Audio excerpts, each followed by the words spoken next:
Dictation OP Shukla, page संख्या 79। Yes. अध्यक्ष जी, राष्ट्रपति महोदय के अभिभाषण पर जो धन्यवाद का प्रस्ताव पेश किया गया है, मैं उसका समर्थन करने के लिए खड़ा हुआ हूँ। राष्ट्रपति जी ने अपने अभिभाषण में विशेष रूप से आर्थिक विकास और कृषि के संबंध में उल्लेख किया है।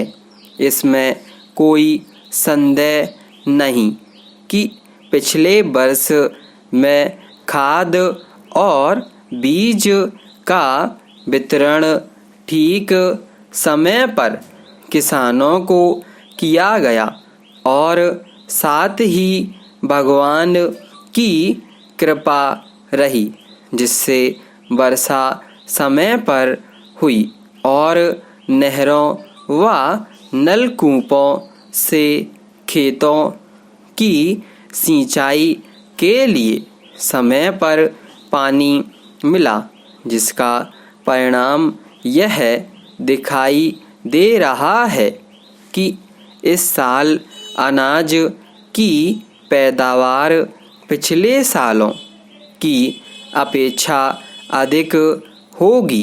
इस अवसर पर मैं कुछ बातों की ओर सदन का ध्यान आकर्षित करना चाहता हूँ, जिनका उल्लेख राष्ट्रपति जी के अभिभाषण में नहीं किया गया है, जहाँ इस अभिभाषण में कृषि उत्पादन, औद्योगिक उत्पादन, विदेश नीति तथा अन्य दूसरी बातों का वर्णन है।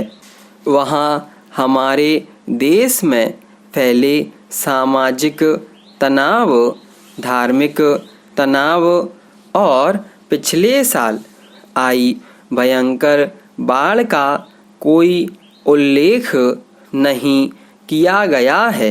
मेरे विचार से राष्ट्रपति महोदय को अपने अभिभाषण में इन बातों का भी उल्लेख करना चाहिए था।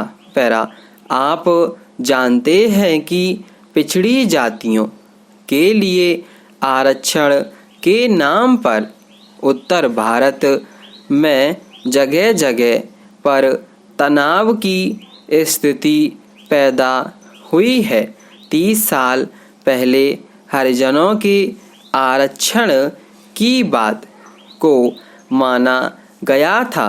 मैं हरिजनों के लिए आरक्षण के विरुद्ध नहीं हूँ, क्योंकि मैं स्वयं हरिजन हूँ, लेकिन अन्य पिछड़ी जातियों के नाम पर जिस आरक्षण की मांग की जा रही है, वह तर्कसंगत नहीं है।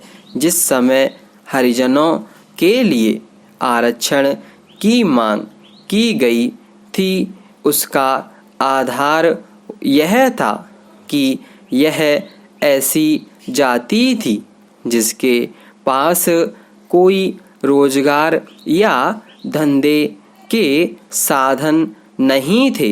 वे जमींदारों के खेतों में काम करके किसी तरह से अपने परिवार का पेट पालते थे।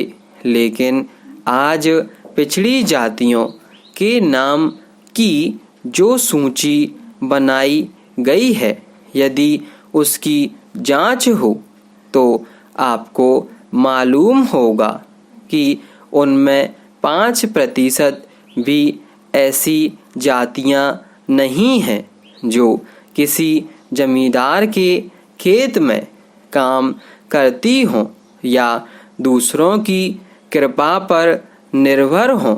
मैं चाहता हूं कि पिछड़ी जातियों के लिए आरक्षण की व्यवस्था करने से पहले इस बात की जांच कराई जाए कि कौन सी जातियां आरक्षण की हकदार हैं। स्टॉप।